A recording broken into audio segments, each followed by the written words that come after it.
Donc, je suis Thomas, je suis le gérant et le créateur de l'entreprise Ouchnanon. Ouchnanon, c'est une entreprise qui fabrique de la bière et du whisky. Je l'ai créée en 2010. Donc, dans l'entreprise, on est trois. Il y a donc Chloé qui est la brasseuse. Elle fabrique ce qui est bière et la base du whisky. Il y a Virginie qui s'occupe de tout ce qui est administration des ventes et qui tient la boutique dans laquelle on est là. Et moi-même qui suis à la gestion et à la distillation. Depuis 3 ans maintenant, on a notre propre filière locale. On achète de l'orge à des agriculteurs qui ne sont pas loin, à Baugy, à 20 km d'ici. Et on fait malter ça dans une malterie qui est dans le département d'à côté. Donc quand on parle du whisky, c'est vraiment notre seule matière première. Le whisky, c'est 100% malte d'orge. Quand on sait brasser de la bière, on sait déjà faire à peu près la moitié du whisky, puisque la première étape, ça va être de transformer de l'orge, donc du malt d'orge, dans une boisson qui va être à 8 degrés à peu près. Si c'était de la bière, on la boirait telle quelle. Là, c'est pour faire du whisky, donc ce jus-là, ce qu'on appelle un wash, ça va être ensuite distillé. Donc on a une première phase de concassage où on va casser le grain en petits morceaux.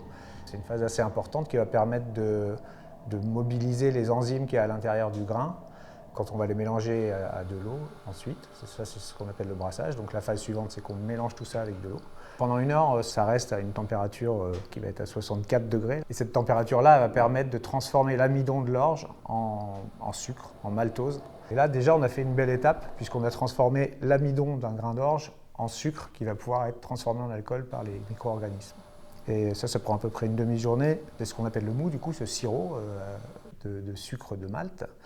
On va le faire fermenter. On va le mettre en fermentation directement. Il faut d'abord qu'on filtre tout ça pour récupérer uniquement la partie liquide de ce mélange-là. On va transférer d'une cuve à une autre en regardant ce qui se passe pendant la filtration. Et à ce moment-là, on va pouvoir mesurer les différents critères qui nous intéressent pendant le brassage, notamment la densité du mou qui représente à peu près la façon dont on extrait les sucres de notre matière première. On va le laisser à 30-35 degrés et on va amener des levures spécifiques. C'est des levures, des souches de levures qu'on a choisies qui vont elles-mêmes produire des aromatiques intéressants. Les levures elles vont se développer et transformer le sucre en alcool. Donc au bout de 5-6 jours, tout est dégradé, tout le sucre il s'est transformé en alcool. Ça va relativement vite. Ce wash-là, qui est une bière pure malt, à 8 degrés d'alcool. On va le transporter après, nous, à la distillerie. On utilise un processus à l'ancienne, comme pas mal d'Écossais et comme à Cognac également, ce qu'on appelle la double distillation. Une distillation à repasse. Et ça veut dire qu'on va se servir 2 fois de notre alambic. Une première fois où on va mettre le wash dans l'alambic, qui est à 8 degrés d'abord, donc 8 degrés d'alcool pour la première phase. Et une première distillation va permettre d'obtenir un produit à 25 degrés d'alcool. Et il y a une deuxième phase où le résultat de cette première passe, qui est à 25 degrés d'alcool, on va le repasser dans l'alambic.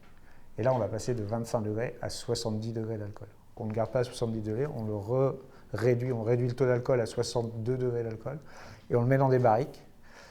Et après, toute cette phase-là, ça va très vite. En 10 jours, c'est fait. Mais après, il faut attendre 3 ans pour que ça devienne un whisky. 3 ans, c'est le minimum.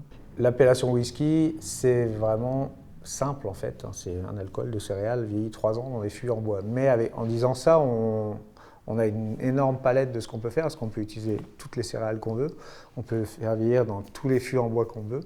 Et donc, c'est ce qui explique l'énorme diversité des whiskies dans le monde. Et après, la couleur des whiskies, elle est principalement liée au vieillissement, dans quel type de barrique ça a vieilli. Quand ça sort de l'alambic, c'est complètement transparent, le whisky. Donc moi, j'utilise principalement des barriques de Bourbon, mais on utilise aussi des barriques de vin français, de Pinot Noir notamment, de Sancerre, des barriques neuves aussi, des barriques de Chardonnay, de vin blanc, quelques barriques plus exotiques, tequila, des barriques de Madère. Quand on a des barriques qui ont déjà donné pas mal de choses à d'autres boissons avant, qui sont déjà un peu usées, entre guillemets, on les régénère en les brûlant complètement. C'est-à-dire qu'on fait vraiment prendre feu l'intérieur de la barrique. Et ça va donner notamment... le bois va être régénéré quelque part. L'alcool va pouvoir aller rechercher des arômes boisés plus profondément dans le bois.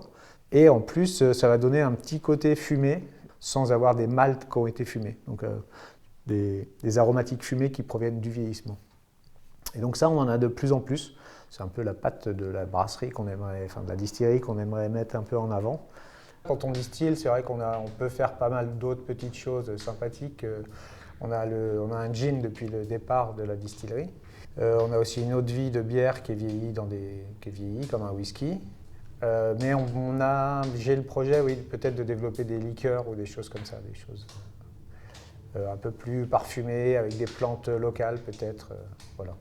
Mais ça reste à la marge. L'activité, c'est quand même bière et whisky.